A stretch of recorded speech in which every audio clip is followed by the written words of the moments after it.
The fluorescent lights of Seattle General's ICU hum like wounded animals. Margaret Walsh arrives at 10:48 p.m., her badge clipped to scrubs that hang 2 sizes too large, purchased at Goodwill 3 years ago when she needed to disappear. The fabric is faded hospital blue, the kind that blends into every wall, every shadow. She's been working night shift for 1,095 consecutive days. No one has ever asked why. The trauma shears hang from her belt loop, black titanium, for inches of surgical steel, clipped so the engraved lettering faces inward. The callsign is barely visible in the fluorescent glare, Reaper 6, the only artifact from her previous life that customs didn't confiscate when she boarded the civilian transport in 2015. She'd been ordered to destroy it. She'd been ordered to forget it existed. She keeps it sharper than most surgeons keep their scalpels. Margaret moves through the ICU with the economy of motion that comes from working under fire.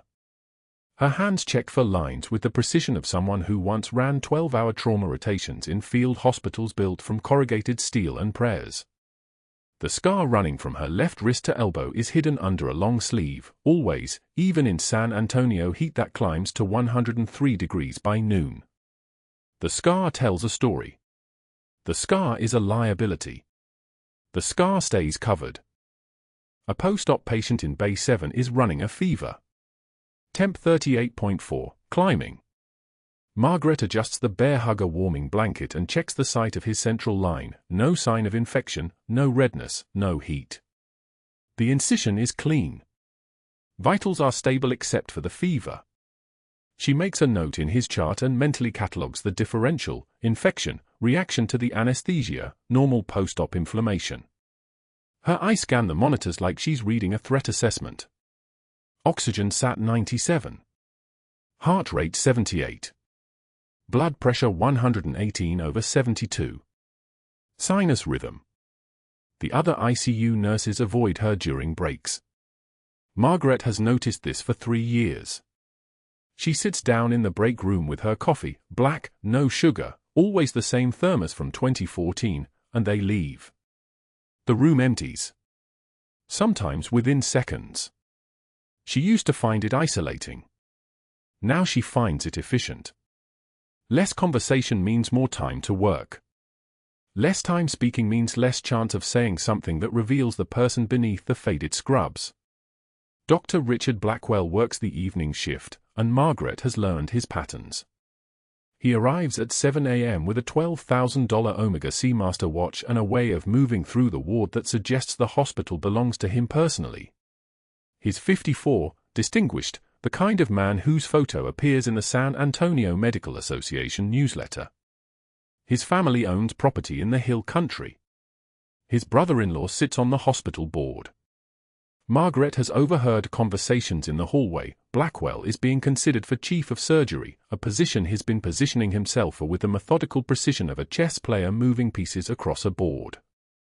He glances at Margaret once as she checks the monitor on the post-op patient.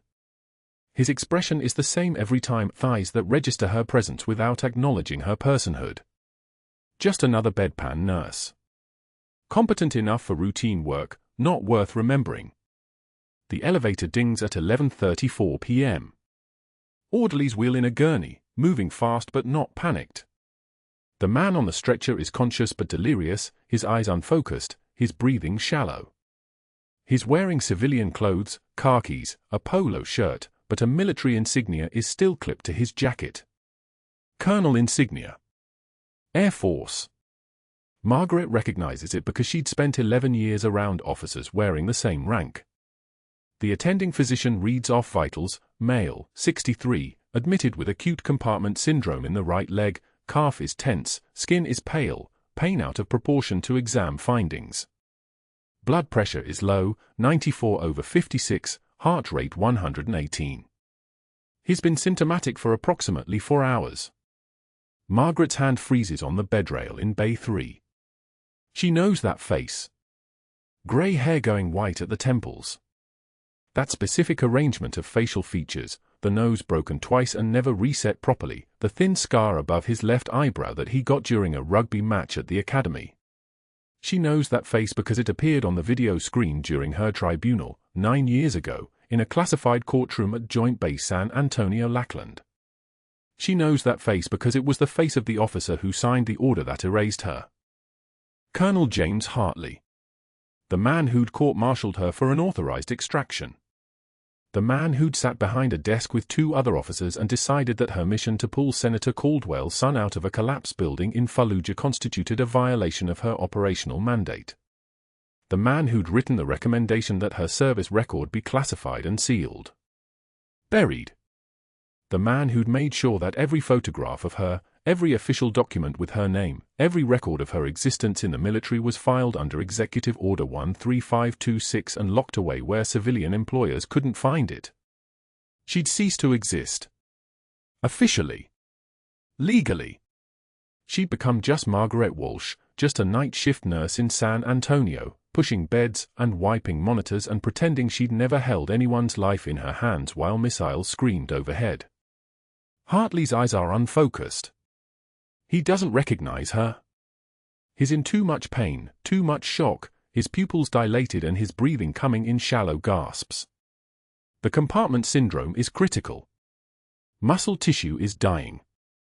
Without decompression, he'll lose the leg. Possibly more than the leg. Margaret knows this because she once taught field medicine to 247 Marines with the 1st Battalion, 5th Regiment, and she taught them how to recognize compartment syndrome in combat situations when the only decompression available was a knife and whatever pain medication you could carry in your ruck. Bay 3, the attending says to Margaret. Get him settled. Start a second full line, drop in a 14 gauge if you can find a vein, run labs, and get Dr. Blackwell to assess for emergency fasciotomy. This needs a surgeon, and it needs one now. Margaret moves toward the gurney. Her hands are already moving before her brain has finished processing the order, muscle memory taking over, the kind of automatic response that comes from muscle tissue that remembers. She checks Hartley's for lines with the systematic efficiency of a trauma surgeon, not a bedpan nurse. Her fingers move with the precision of someone who's done this in the dark, in sandstorms, with mortar fire 300 meters away and exactly 6 minutes before the medevac birds land on a rooftop that's still smoking. Comfortable, she asks Hartley, keeping her voice low, deferential, exactly what a night shift nurse would sound like. The words come out soft. Apologetic. Nothing like the voice she used to use. Hartley's eyes roll toward her but don't focus. He's lost in the pain, in the early stages of shock. His skin is cold and clammy. His breathing is rapid and shallow. The compartment in his right leg is swelling, the fascia tightening around the muscle tissue like a tourniquet made of his own anatomy. Without fasciotomy, the pressure will cut off the blood supply. The tissue will die. The leg will die. Margaret finishes the second full line and finds a vein on the first try, the radial artery, clean entry, no fumbling. She secures it with practiced efficiency and stands back, her face blank. Dr. Blackwell arrives at Bay 3 within minutes, moving with the confidence of a man who has never been questioned. He glances at Hartley, then at Margaret. His expression doesn't change, but something flickers in his eyes, a calculation, a measurement, a decision being made in the space between one breath and the next. Good work, Blackwell says, and the words are directed at Margaret but they carry a tone that suggests he's already forgotten she's in the room. I'll need imaging. Get him up to CT. And someone call vascular, this is going to need more than me if the compartment pressure stays elevated. Margaret nods. She doesn't say anything. She moves back to her routine, checking the other patients, adjusting medications, monitoring the monitors. Her hands are steady. Her face is blank. The trembling isn't fear. It's restraint.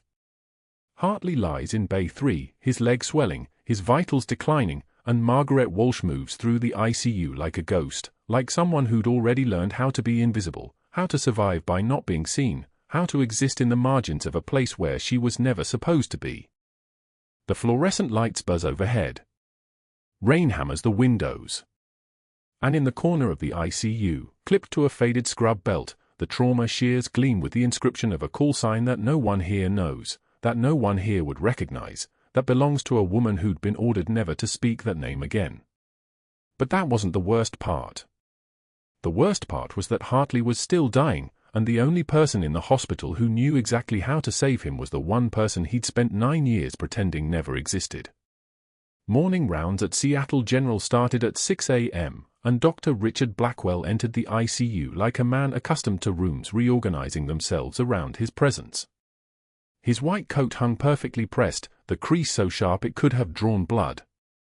2 residents trailed behind him like satellites, and Patricia Hartley, the colonel's daughter, clutched her leather purse against her ribs, eyes red-rimmed from a night spent in the waiting room.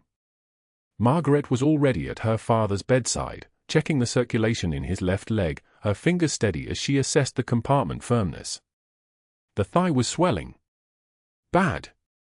Compartment syndrome progresses like a fuse, you don't see the explosion coming until the building is already burning. Colonel Hartley's compartment pressures are climbing, Margaret said quietly, stepping back as Blackwell approached. He needs a vascular surgery consult. Within the hour. Or we lose the limb. Blackwell didn't look at her. He looked at the monitors, at the 4 lines, at Hartley's unconscious face, looked at everything except the woman who had just delivered information that might save a life. When he finally spoke, his voice carried the weight of institutional authority, the kind that makes residents uncomfortable and daughters afraid. The nurse will observe, not practice medicine. The silence that followed was the kind that makes fluorescent light seem louder. Patricia's hand tightened on her purse. One resident shifted his weight. Margaret took a single measured breath, the kind that comes from 9 years of swallowing words that deserved to be said. A tear traced her left cheek. Just one. She wiped it away without breaking eye contact, her hand steady as a surgical laser, her composure absolute. Colonel Hartley needs a vascular consult within the hour, she repeated, or he'll lose the leg. Ms. Walsh. Blackwell turned to face her now, and his smile was the kind that doesn't reach the eyes. Your job is bedpans and vitals. Not diagnostics. Not prognosis. Not undermining the physicians in this unit. He directed his attention to Patricia as if Margaret had already ceased to exist in the room. Your father is receiving excellent care from actual physicians. I assure you, we have everything under control. Margaret returned to her rounds. She didn't argue. She didn't defend herself.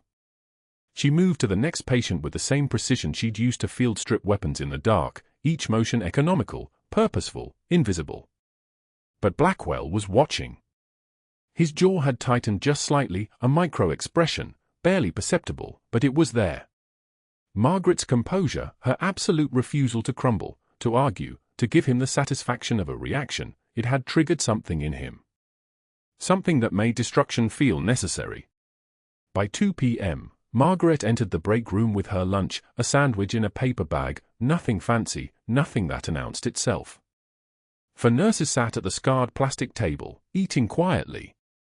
The moment Margaret set her food down, they exchanged glances. Not words. Just glances. And then they stood in unison, gathering their trays, their bottles, their phones, and filed out of the room in 15 seconds flat. The break room emptied like someone had pulled a fire alarm. Margaret sat alone at the table, opened her sandwich, and ate methodically. Her jaw didn't clench. Her eyes didn't water. She chewed, swallowed, and returned to work with the kind of calm that comes from having already survived worse.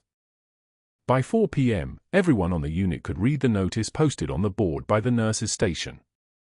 It was printed on official hospital letterhead, Margaret's name in bold at the top, an authorized patient advocacy, verbal warning. Blackwell's handwriting sprawled beneath it, Nurse Walsh continues to exceed her qualifications and undermine physician authority. This behavior is unprofessional and will not be tolerated. Every staff member passing the board could read it. Could see her name. Could see that she'd been officially designated as the problem that needed solving. Margaret read the notice once, her eyes tracking across each word without flinching, and then returned to her rounds. Her hands were steady. Her breathing was controlled. But inside, something ancient had woken up, the part of her that had been trained to catalogue threats, to assess terrain, to identify weaknesses in an opponent's strategy. Blackwell watched from his office window. He could see her moving through the unit, could see how every staff member who'd fled the break room now seemed to find urgent reasons to be elsewhere when she approached. He pulled out his phone and texted the hospital's chief operating officer, "We need to discuss the Walsh problem. I'm preparing documentation." The COO responded within 2 minutes, "Keep going. Board meeting next week. Build the file." Patricia Hartley stood by her father's bed, watching Margaret work. The daughter had seen something in that morning interaction, something in the way Margaret had spoken with such certainty, such clinical precision, such absolute conviction that her father would lose his leg if they didn't act. She'd seen it in the way Blackwell's response had been dismissive, almost cruel. She'd seen it in the way Margaret had absorbed that cruelty without flinching. Something in that sequence troubled her. Something didn't fit.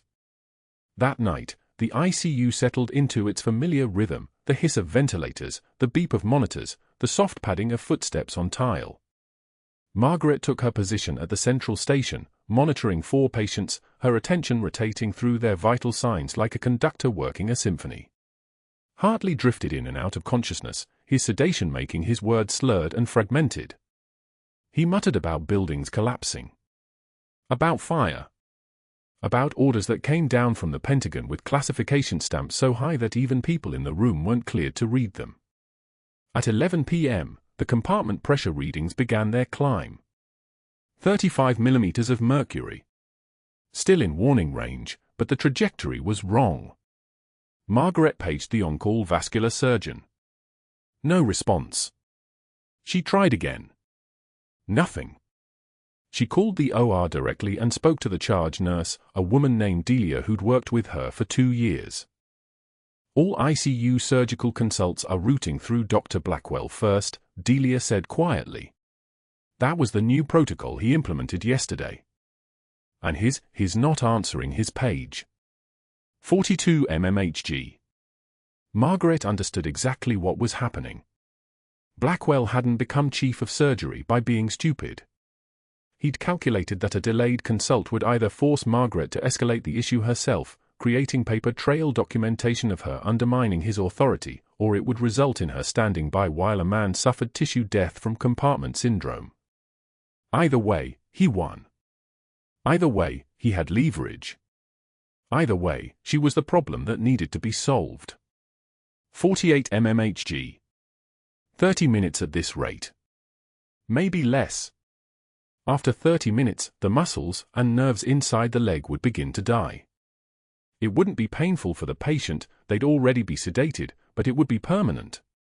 A man would wake up and learn that he'd lost a limb because a surgeon decided that protocol mattered more than blood flow. Margaret called administration.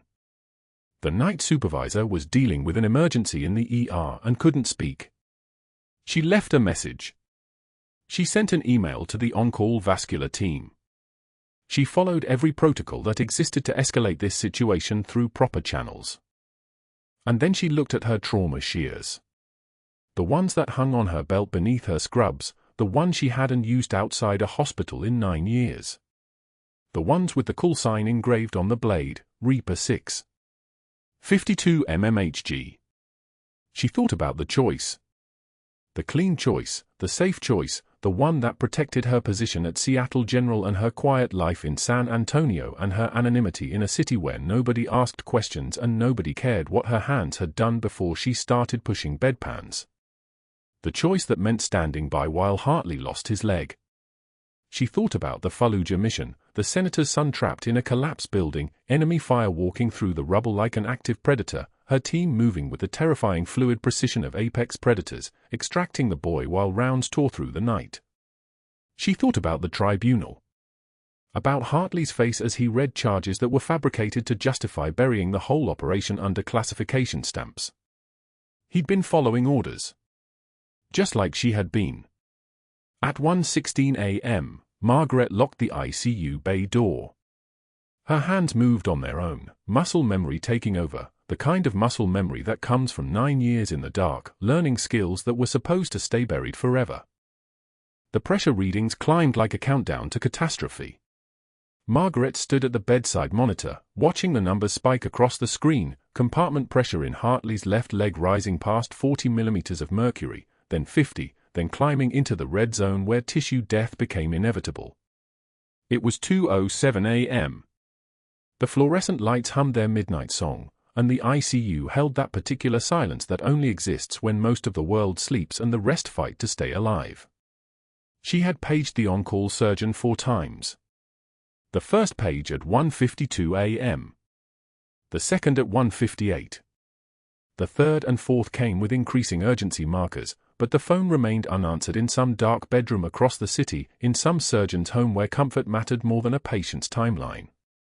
Margaret knew the math. At this rate of pressure increase, Hartley had maybe 90 minutes before the tissue in his compartment began to die, a necrosis spreading through muscle and nerve like a silent fire that couldn't be reversed, couldn't be negotiated with, couldn't be appealed to anyone powerful enough to reverse it. She had seen it happen in Fallujah. She had held the hands of men who lost limbs because help arrived for minutes too late. Hartley stirred in the bed, sedated but not deeply. His eyes moved beneath closed lids, his jaw working against the ventilator tube.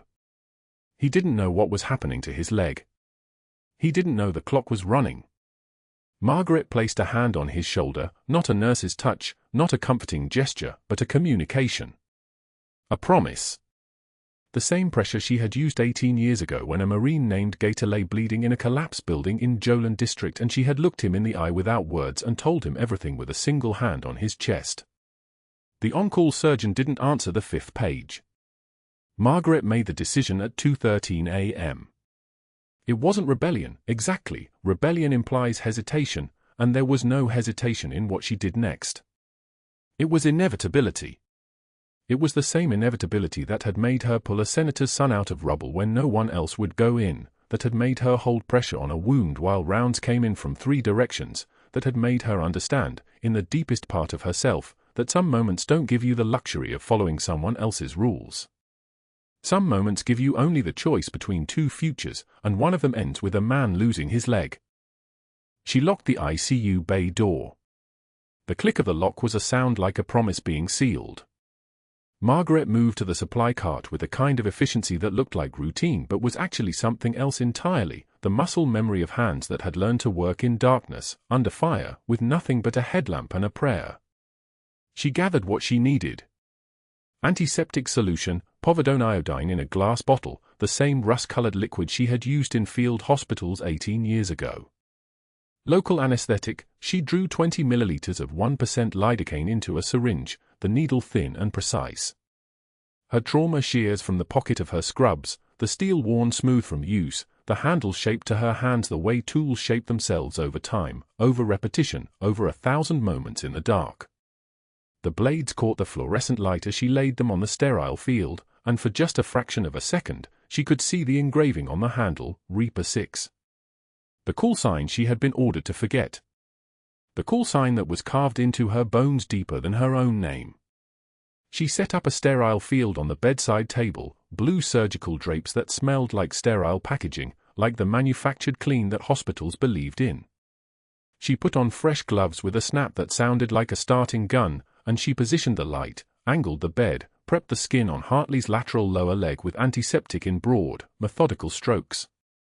The iodine stained his skin mahogany brown, and she could see the tension in his foot, the foot that was beginning to die, cell by cell, minute by minute. That particular tightness was compartment syndrome written in flesh. She had seen it too many times. She had learned to read it the way some people read faces. The first injection of lidocaine went in at 2:18 a.m. Hartley's body jerked slightly, the protest of a sedated man feeling something sharp, something real, something that meant change was coming. Margaret waited for the local anesthetic to set, 60 seconds that felt like a held breath, and then she picked up the scalpel. The incision was deliberate. Not rushed. Not the wild cutting of someone panicking, but the controlled opening of someone who had done this before in worse conditions, with worse lighting, with worse odds. The blade went through skin first, a clean line along the lateral compartment of the lower leg, 5 inches long, deep enough to reach the fascia but not so deep that she violated the structures underneath. Blood welled up, red and honest, and she controlled it with gauze pads and the kind of pressure that came from knowing exactly how much force tissue could bear before it would tear. The fascia beneath was tight, white, tense with the pressure that was suffocating the muscle inside. That was the problem. That was what was killing him. She picked up her trauma shears, Reaper 6 shears, the tools that had been with her through 2 wars and 20 years of trying to be someone else entirely. The blades slid through the fascia like they were made for this moment, and there was a sound like air escaping, like pressure releasing, like the entire trajectory of a man's life shifting back toward possibility. The compartment pressure dropped. Margaret could see it happen in the change of the tissue, the way the muscle beneath seemed to exhale, the way color returned to Hartley's foot like a prayer being answered. Pink flooded back into the skin. Circulation restored. Life returning to tissue that had been dying by the second. She irrigated the wound with sterile saline, the kind of careful flushing that removed debris and set the stage for healing. She applied pressure dressings with precision, secured them with tape, documented everything in her personal notebook rather than the hospital chart. Not yet. The chart could come later.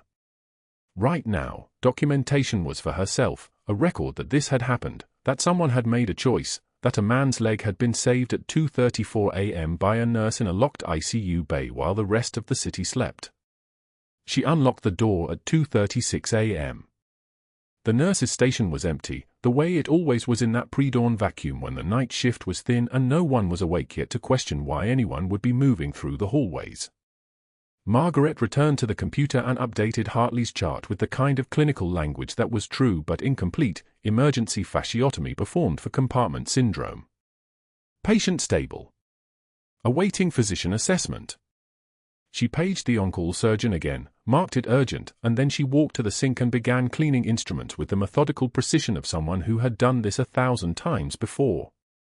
The shears went under the running water, and she watched the dried antiseptic rinse away, watched the blade catch the light, watched the callsign shine for just a moment before she dried them and returned them to her pocket. Dr. Blackwell arrived at 6:15 a.m., early for rounds, the way men who are climbing always arrive early. He went straight to Hartley's bedside. He saw the chart note. He saw the dressing. He saw the lateral incision, closed now with careful attention to wound management, already showing the pink tissue of good circulation beneath the bandage. He examined it with the kind of focused attention that only a surgeon can bring to another surgeon's work, even if he didn't know that was what he was looking at. His face remained perfectly calm. No surprise. No anger. Just a stillness that was somehow worse than either. He didn't raise his voice. He walked to his office and made 3 phone calls. The first to the nursing supervisor, a brief conversation that ended with a tone of such absolute authority that Margaret, passing the open door, could hear the supervisor's defensive stammering from the hallway. The second call went to the hospital COO, and this one was quieter, more measured, the kind of call that was built to sound reasonable to anyone listening. The third call was to the credentialing office, and it was the shortest of all. Just facts. Just names. Just the beginning of something ending. By 9 a.m., Margaret's name had been removed from the ICU roster and reassigned to post-op recovery on a different floor. Her access codes to the ICU medication dispensaries were restricted, a technical lock that made her invisible in the system.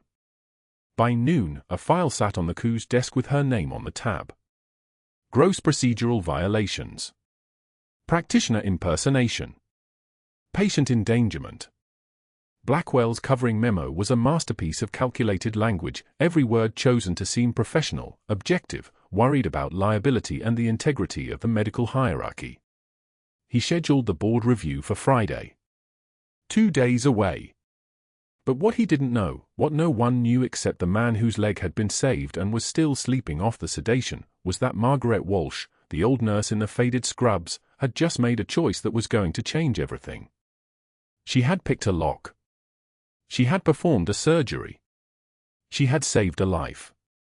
And in doing so, she had activated protocols that existed at levels far above the hospital board, far above the county, far above anyone's authority except the very specific people who had sent her into civilian obscurity 18 years ago and had been waiting, all this time, to see if she would ever need to come back out. Dawn broke grey over San Antonio. 6:15 a.m. The ICU hummed with its mechanical rhythm, ventilators and monitors, and the steady beep of lives being held together by machines and precision. Dr. Blackwell pushed through the double doors, his coffee still steaming, his morning trajectory uninterrupted by anything as trivial as a nurse exceeding her station. Then he saw the chart. Then he saw Margaret's work. The fasciotomy incision was textbook. No, better than textbook. The fascial releases were perfectly spaced, the skin flaps retracted with exactly the right tension, the compartment pressure readings dropping in clean sequential lines, 67 millimeters of mercury down to 42. Then 35. The readings that should have belonged to a surgeon with 15 years of experience and an operating room and a surgical team were instead the work of a woman with trauma shears and a locked ICU door and 2 hours at 2 in the morning. Blackwell stood motionless. His coffee cup stopped halfway to his lips. For a moment, just a moment, his composure fractured. Because he understood, with the clarity of a man watching his own trajectory collide with an obstacle he hadn't seen coming, exactly what this meant. Margaret Walsh had not just saved a patient. She had circumvented his authority so completely, so surgically, that the surgical board would have applauded if the surgeon in question hadn't been a nurse. But Blackwell's composure sealed itself back. The moment of visible emotion was gone. He didn't raise his voice. That was the truly terrifying part, he didn't raise his voice. He walked to the nurse's station and picked up the phone. 3 calls. Methodical. Surgical in their own right. First call to Hospital Administrator Dale Colson, I need an immediate staff review of the ICU rotation. I want personnel reassigned effective this morning. Keep it quiet. No explanation. No drama. Just the weight of authority carrying the weight of consequence. Second call to the Chief Nursing Officer, Margaret Walsh will need to be removed from active patient care pending a formal investigation. Redirect her to administrative review, separate unit. The CNO started to ask questions. Blackwell cut her off. This is non-negotiable. Third call to his peer on the hospital board, the one who owed him 3 favors, I'm filing a termination package this morning. Gross procedural violations. I'll need your vote when it hits the floor. Not a question. A statement. A mechanism already in motion. By 8 a.m., the ICU had been systematically hollowed. The nurses who'd worked beside Margaret for 3 years received reassignment notices, 2 to pediatrics, 1 to the cardiac unit, 1 to the emergency department on the opposite side of the hospital. The charge nurse, Jennifer, who'd covered Margaret's back during Blackwell's public humiliations, was transferred to night shift orthopedics, a punishment delivered without words. They scattered like birds when the hawk arrives, not because they chose to, but because the institutional machinery had been calibrated to make their proximity to Margaret impossible. By 9 a.m., Margaret's access codes were restricted. Her electronic keycard still worked for the general hospital corridors, the employee parking lot, the cafeteria. But the ICU door? Deactivated. The medication dispensary? No longer responded to her biometric scan. The surgical supply closet where trauma shears were stored? Locked to her entirely. She had been methodically, systematically removed from the infrastructure of her own workplace. She could still be in the building. She just couldn't do anything inside it. Blackwell's efficiency was like watching a surgeon work, every movement calculated, every step minimized, every outcome predetermined. This wasn't a man flailing in anger. This was a man consolidating power. By noon, the termination file was complete. 7 pages. Blackwell had been thorough. Unauthorized surgical intervention without proper credentials. Gross procedural violations and practitioner impersonation. Endangerment of patient through unqualified medical practice. Circumvention of chain of command authority. Each phrase was a blade, and he'd sharpened them all. The hospital board would see not a nurse who'd saved a life, but a dangerous rogue operator who'd threatened the hierarchy that kept the hospital functioning. The COO called Margaret into his office at 3 p.m. She already knew. She'd seen the looks. She'd felt the institutional temperature drop as people realized her proximity could cost them something.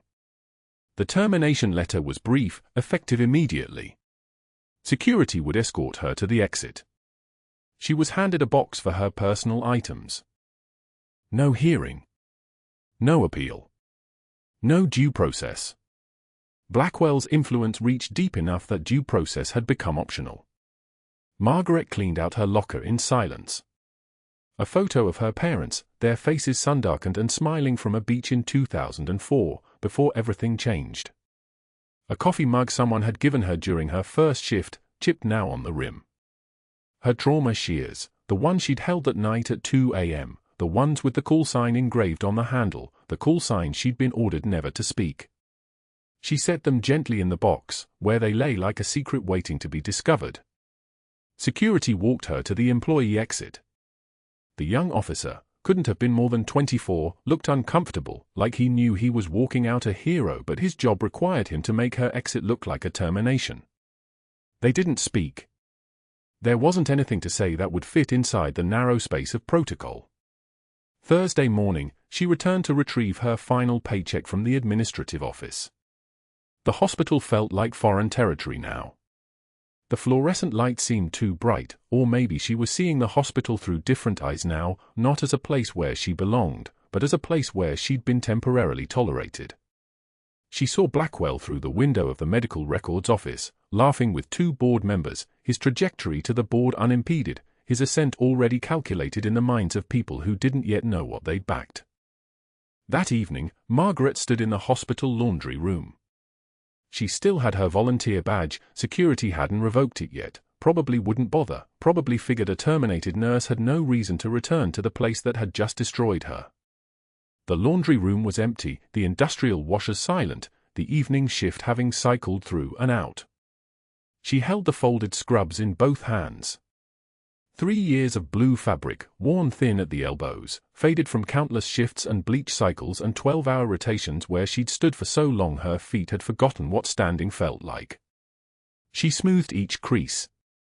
The motion was identical to the motion she'd once used to field strip weapons in the dark, the kind of precision that becomes muscle memory, that lives in your hands long after your mind has supposedly retired from the work. Fold. Smooth. Fold again.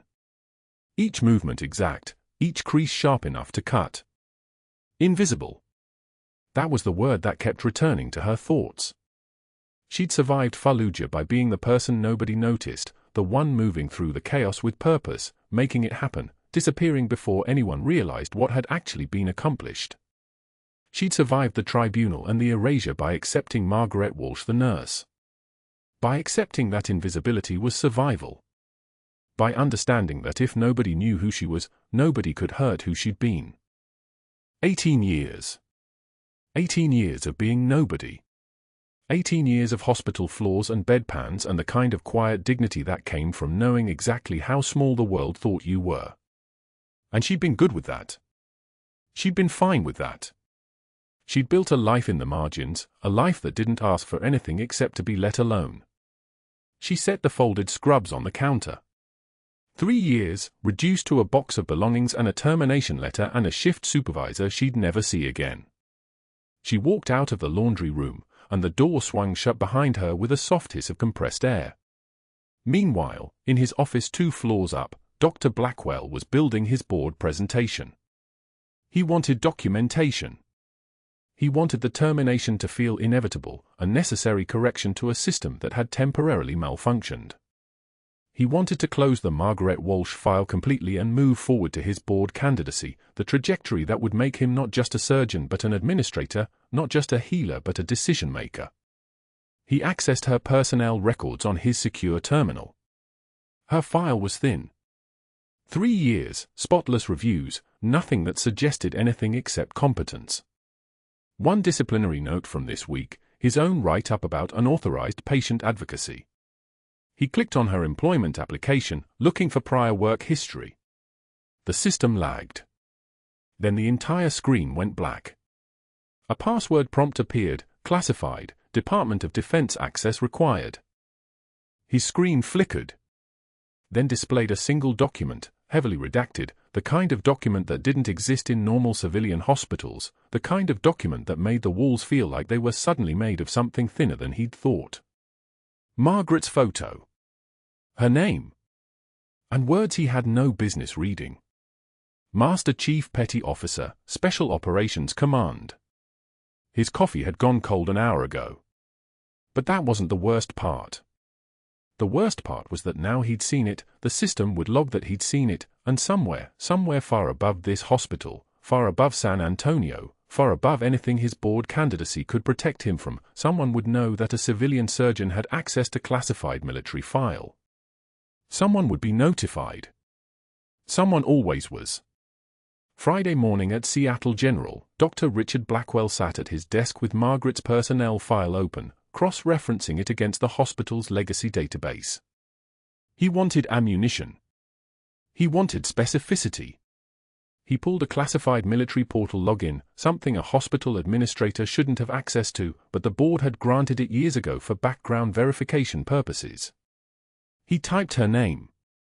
The system froze. Then crashed.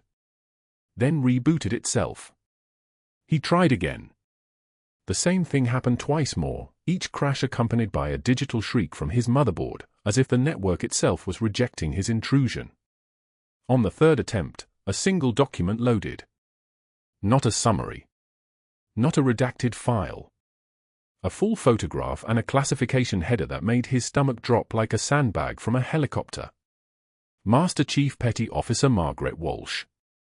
Command, Naval Special Warfare Development Group. Clearance level, TS-SCI. The document crashed his computer again before he could read further, but the image was already burned into his retinas. He sat there in the darkness of his office, staring at a woman he'd spent 3 days systematically destroying, and realized he had no idea who she was. In Colonel Hartley's private room, Margaret changed the fall line with the precision of someone who'd done this 1,000 times. She moved with the economy of motion that came from compartmentalized trauma, no wasted gesture, no emotional leakage, just the pure mechanics of care. Hartley's eyes were finally clear. He'd been conscious for 6 hours. He watched her work, watched the steady grip of her hands, watched her face remain perfectly composed as she worked. And then recognition struck him like shrapnel. The call sign came out as a whisper, barely audible. Reaper 6. Margaret's hands didn't pause. She didn't flinch. She simply continued her work, securing the 4, checking the drip rate, charting the time. Rest, Colonel. The word landed like a command from someone who didn't negotiate. The door opened. A Marine lieutenant colonel in dress uniform stood in the threshold, visiting Hartley as an old friend. His eyes found Margaret first, registered the name tag, then locked onto Hartley's face. Hartley nodded once. The Marine's posture changed, straightened, as if someone had realigned his spine with a level. He pulled out his phone with deliberate slowness. His fingers moved across the screen. Then he read aloud, his voice carrying the weight of official statement, Silver Star for actions under fire in Anbar Province. 2 Bronze Stars with Valor, Pacific Command Operations. Purple Heart, twice. Navy Cross for rescue operations in Fallujah. Each medal landed separately, each one punctuating the silence like artillery in the distance. He looked directly at Margaret. You're the one who pulled Senator Hartley's son out of the collapse building. It wasn't a question. Margaret didn't answer. She didn't need to. The door opened again. This time a 3-star general in army dress greens, flanked by a Pentagon liaison in a suit that cost more than Margaret's annual salary. The general's voice was a tank idling in a garage, low frequency, immense power. Master Chief Walsh operated under Executive Order 13526. Her record was classified, not fabricated. Everything she accomplished is protected under national security protocols. He said it the way you state facts that have already been adjudicated. The liaison added, her service record has been flagged in every civilian database as restricted access. Any unauthorized viewing triggers federal notification. The general turned to leave, then paused. The Navy remembers what you gave us, Master Chief. We take care of our own. Blackwell burst through the door 30 seconds later, his face the color of undercooked meat. You lied. You falsified credentials. You performed surgery without authorization. Margaret turned to face him, and something in her eyes made him stop mid-sentence. Not anger. Not fear. Just the flat, assessing gaze of someone calculating distances and trajectories. I saved the patient's life, she said. 10 words. 8 seconds. The Marine Lieutenant Colonel stood, his dress uniform suddenly looking less ceremonial and more like armor. Blackwell's voice cracked. You're fired. You're terminated. I'm filing charges. The general stepped back into the room. You're filing nothing, Doctor. You compromised classified personnel information and obstructed emergency medical care. That's federal. That's now. The liaison was already on his phone, his expression suggesting this conversation was being recorded. The hospital board convened an emergency meeting Friday afternoon. Blackwell sat across from the chief operating officer, the chief nursing officer, and 3 board members, one of them a lawyer whose eyes had the particular coldness of someone who'd seen institutional liability before. General Morrison attended via secure video conference, the military presence making the room feel smaller. The board reviewed Blackwell's termination file. Then they reviewed the classified portions they were legally permitted to see. The attorney opened with precision. Dr. Blackwell, you restricted ICU access codes and delayed surgical consultation on a patient presenting with critical compartment syndrome. Blackwell's mouth opened. Nothing came out. The CNO didn't wait. You routed all surgical consults through your office and didn't answer emergency pages for 3 hours. 3 hours. The attorney's pen moved across her notepad. And Master Chief Walsh performed an emergency fasciotomy that saved the patient's limb and possibly his life, for which you terminated her employment. She had no credentials. Blackwell's voice was strangled. General Morrison's voice cut through the video feed like a blade through silk. Master Chief Walsh has credentials you will never achieve, Doctor. She has performed field surgery under fire in 6 countries. She holds advanced tactical medical certifications that don't appear on any civilian registry because they're classified top secret. She is more qualified to handle a surgical emergency than anyone in this hospital. The COO closed the file with a sound like a rifle bolt. Dr. Blackwell, you're suspended pending investigation.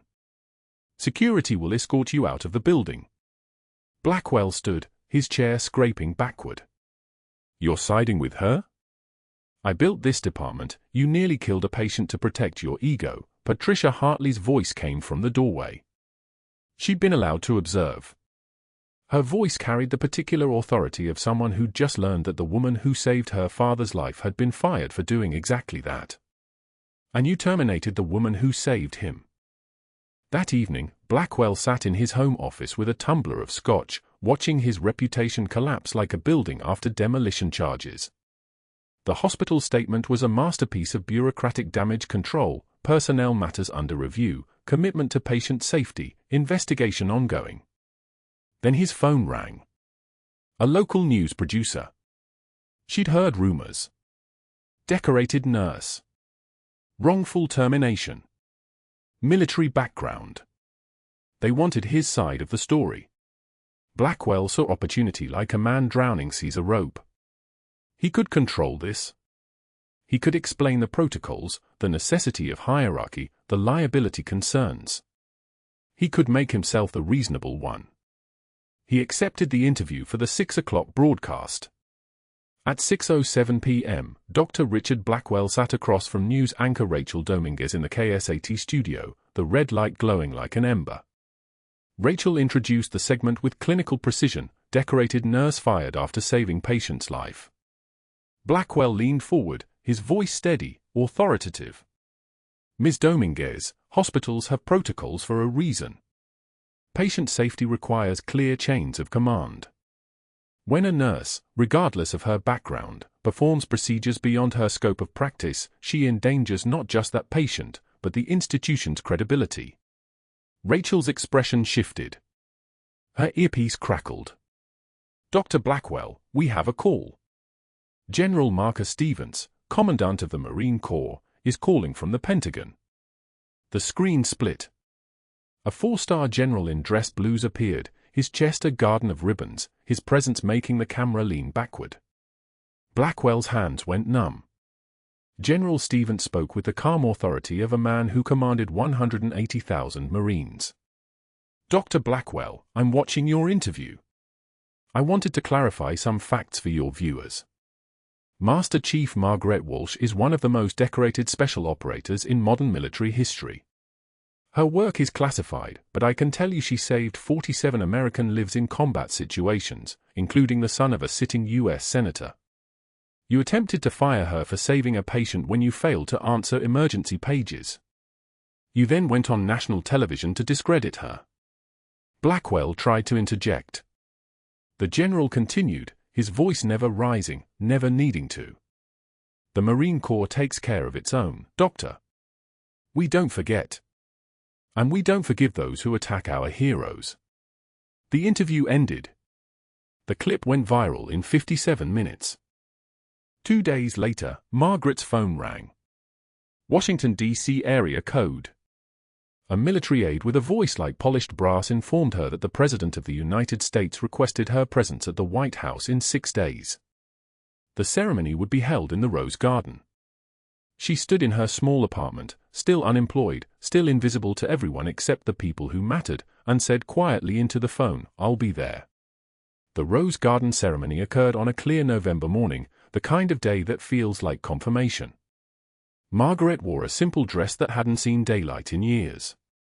Her trauma shears hung from a black belt at her waist, the only proof she had, the only declaration of who she'd been. The President read her citation. For exemplifying courage under fire, both in combat and in civilian life. For sacrificing recognition for the sake of service. For reminding us that true heroism doesn't wait for permission. He placed the Presidential Medal of Freedom around her neck, the weight of it settling like the settling of truth into water.